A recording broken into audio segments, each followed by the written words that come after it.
Ladies and gentlemen, TERRE Policy Center is a non-profit organization known for its innovative ideas, successful implementation and creativity. Myself, Dr. Vinita Apte, and my young team working passionately under the able guidance of our chairman, Mr. Rajendra Shende. Our newsletter, NewsleTERRE, well received globally since its first edition launched in October 2013. World is facing tremendous challenge of climate change.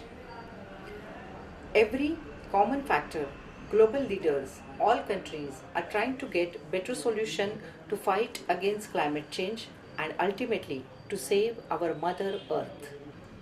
With this first ever visual newsletter, NewsleTERRE, their team is going to appeal everyone to start acting to fight climate change from today itself. Every small act to save our environment will give a very big impact. With this thought, I am very happy to circulate this visual newsletter, NewsleTERRE. Once again, thanks for all your support. Happy World Environment Day. Looking forward to your feedback as usual. Thanks.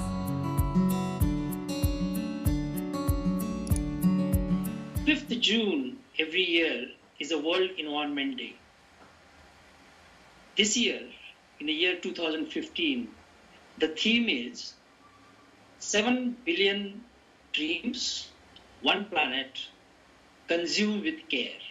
I feel that the time has come to wake up from our dreams and start taking actions. So my message on behalf of TERRE Policy Center is straightforward and is simple. That post-2015 agenda will not be only of economic growth and a simple development. It is a growth and development with a sense of care, sense of belonging, and making sure that we take care of our planet and the people. So I have a 5-point action plan. It is very much within our reach to implement it.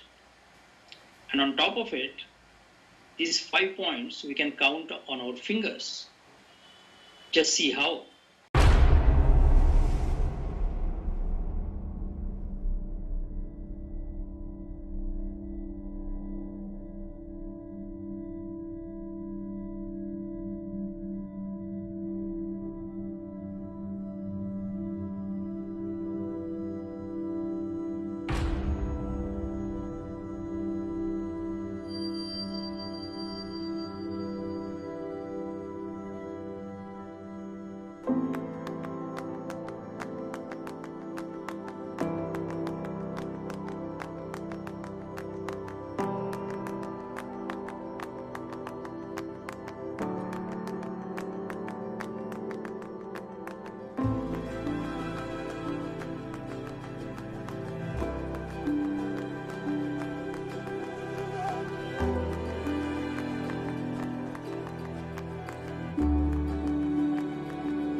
Another World Environment Day comes up on the 5th of June this year. I feel the environment is far too important in our daily lives to be relegated to just one particular day. What we see on our planet today has evolved over the last 4 billion years. And in just the last few hundred years, human activities have degraded ecosystems and driven many species to extinction. What is this difference in human beings and other species which has brought about a change in the face of the earth? Historically, it was the control we had over fire, and today it is technology. We have embraced technology and its convenience, comfort, and security. They have actually blinded us to the impact it has on our planet. Technology has stepped up the rate of change and the scale of change, two very critical things. We do things faster, we burn more fuel, we extract more minerals, and we also do it on a gigantic scale. By relegating it to a day, we kind of overlook its connection we have in daily life. We need the ecosystems to function as they are meant to for our survival. We require the natural resources for our economic activities, and we need the natural recycling capabilities of the ecosystems to assimilate the waste from our production and consumption. Fortunately, nature is highly resilient, but it is painstakingly slow in its processes. A few thousand years is just a moment on the geological time scale. To allow nature to take its own corrective action, we must dramatically reduce our pace of industrial activities and consumption. This requires individual and collective efforts as well as sacrifices, not just on this Environment Day, but throughout our lives. We must remember that we are visitors on this planet, and we must behave like responsible guests of this planet. If not, the planet may no longer allow a place for humans to live here. We may be driven to the extinction, and this would be the 6th extinction. If we search for solutions, we could have 3 possible scenarios. Scenario 1 is we wait for the government to act. Scenario 2 is we wait for the industry to act. And scenario 3 is we do it ourselves. Scenario 1, that the government to act, seems unlikely because we are competing in a global landscape. We are competing with other nations, we are competing with other industries, and we are competing for the survival and the growth of our own country. So for the government to take decisions which are not in favor of the industry is highly unlikely. Scenario 2 is we wait for the industry. But then every industry is a business by itself, and it has its own motivations, values, and the way it's going to compete.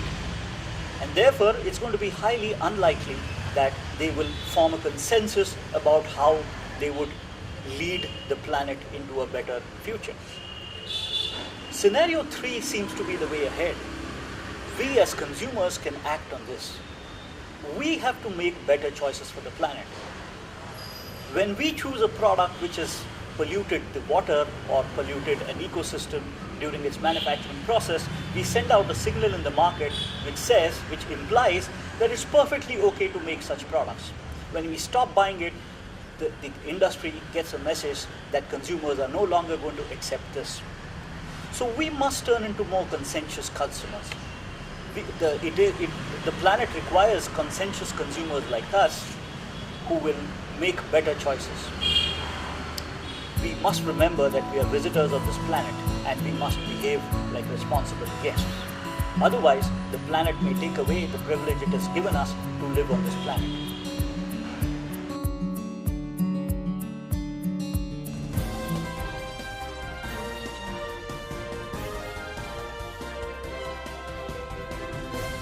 Cars that run on synthetic fuel made from water and air represent the cutting-edge innovation now sweeping the auto industry.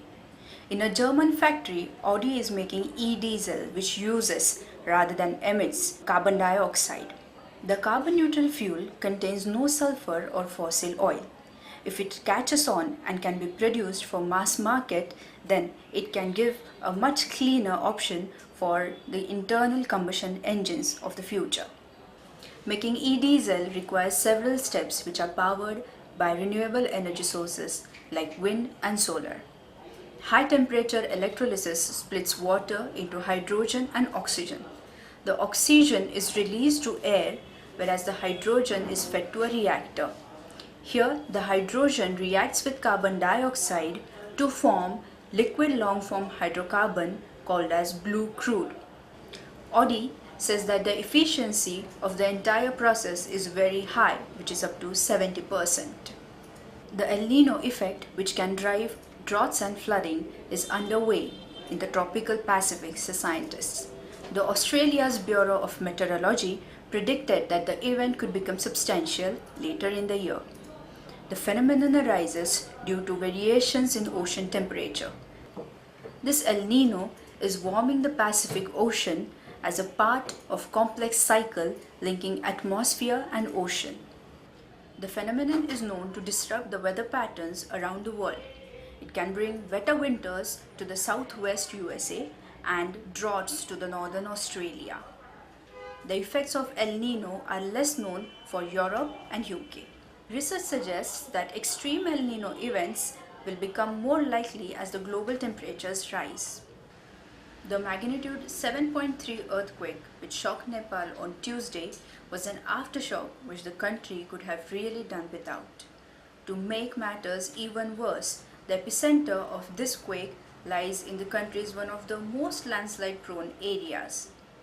One of the landslide experts from Durham University says that the effects of this earthquake could be similar to those of the 25th April earthquake. A devastating magnitude of 7.8 earthquake rocked Nepal. It was so powerful that tremors were felt in North and East India. Near the quake epicenter, two similar disasters were recorded in recent times. In 1988, a magnitude of 6.9 quake claimed more than 1,500 lives. The 1934 quake, 8 on Richter scale, was worse. More than 10,000 people lost their lives. So the question arises, why do earthquakes hit the Himalaya area so often? Well, nature is unpredictable. It is still impossible to predict such adversities. However, science can answer a few of them. To find out the cause of earthquake in Himalaya region, we first need to understand our planet. The outermost shell of the earth is made of multiple tectonic plates. These plates have been reported to move about 10 cm a year. Too slow for us human, but quite swift in a planet life. According to the US Geological Society, about 255 million years ago, India was located near Australia.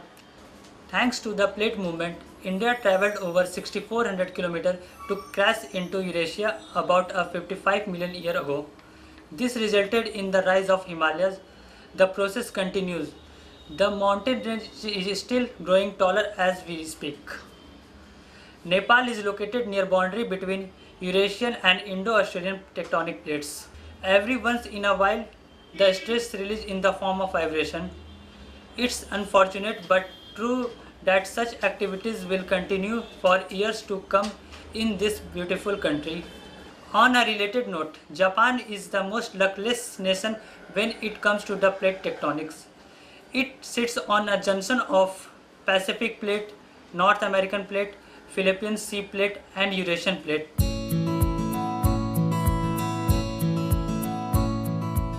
The earth does not belong to the man. Man belongs to the earth. This we know. We all are connected like blood, which unites one family. Whatever befalls the earth befalls the sons of the earth. Man did not weave the web of life. He is merely a strand in it. Whatever he does to the web, he does to himself.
During this year, from June to September, the southwest monsoon rainfall is expected to be 93% of its normal.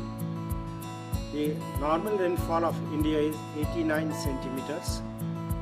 93% of this 89 centimeters is expected during the June to September.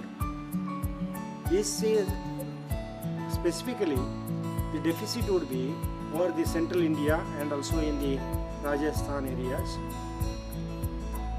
This is how the rainfall will be deficient, and the planning for deficient rainfall for certain states in India will be required. Maybe Haryana, certain part of Punjab, then Gujarat, Madhya Pradesh, part of western part of Uttar Pradesh, and also the part of Maharashtra, then Telangana, part of Andhra Pradesh, Kerala, part of Karnataka, part of Tamil Nadu will be affected because of the short rains. Certain part will be affected because of the shortfall of rainfall of monsoon. Particularly speaking about Maharashtra, there is a possibility of 10% less rainfall in Konkan, and mostly there is a possibility of certain deficient rainfall in Marathwada and Vidarbha region of Maharashtra state. So in the western Maharashtra also, in certain part of certain districts will be affected, maybe part of Sangli, then part of Satara, part of Solapur, then Nashik, and also Ahmednagar, Dhule, and certain part of Pune district is expected to be affected.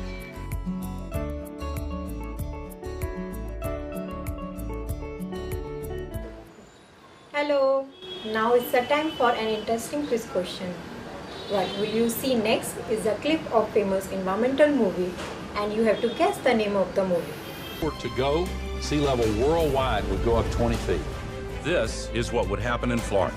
Around Shanghai, home to 40 million people. The area around Calcutta, 60 million. Here's Manhattan. The World Trade Center Memorial would be underwater.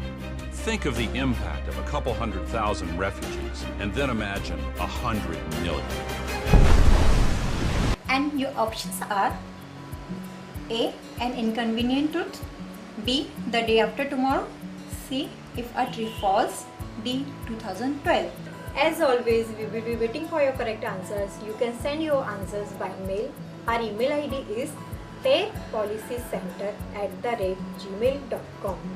As you know, this is our special edition, so the winner of the contest will be awarded with TERRE gift hamper. So hurry and send your answers.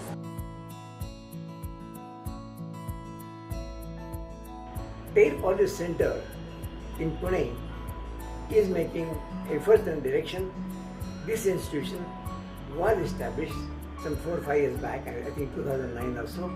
For the last 2 years, they are publishing a magazine, a monthly magazine called TERRE Policy Newsletter. I find that I learn a lot of things by reading this newsletter. Now it has to be spread across the board to various people or the entire population as such. I always thought that if any improvement has to be brought about in a society, in any front, then that education should start at the primary level, at the children's level, when they absorb and they take it very seriously when it's taught to them.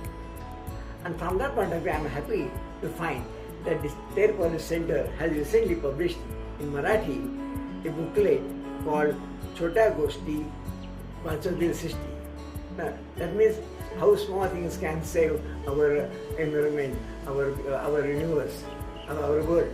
Fortunately, the Minister for Environment at the center, Mr. Javadekar, he is from Pune, and I am told that he is very much supportive of this. He is very much supportive, not only supportive officially, but really he just really feels a genuine interest in doing something about improving the environment in the country. So his wishes and his help to the center will go a long way. This center, Mr. Shende and Dr. Appe. I know them for some years, they have been doing a good job. And their team presently consisting of some 8 to 10 members. That team is also really enthusiastic and they are good youngsters who really want to do something about it. And I am sure this team will do a good job. I wish TERRE Policy Center and the NewsleTERRE all the best in the coming years.